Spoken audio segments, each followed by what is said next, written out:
बीच में घुसाए हुए रोड के हैं, कोई तरीका है?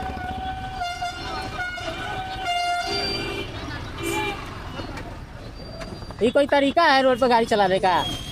हाँ ओ भैया ऑनरा करे एकरा दे दो।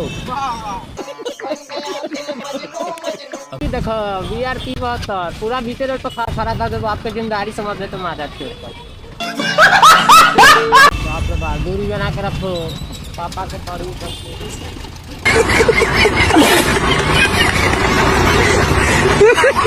इस सबसे दूरियां बनाने में फायदा है। तब दहिना घूमेगी या तब बाया घूमेगी कोई पता नहीं चलेगा। मैडम जी साइड दे दीजिए, मैडम जी साइड साइड साइड, हाँ ऐसे दीजिए साइड। कमरिया कहरे लापाला पलाली काफ लागेलू। ओ मर्दे रुका रे लड़ा इतना उसके बीच में घुसेंगे, खबर तोड़ सके।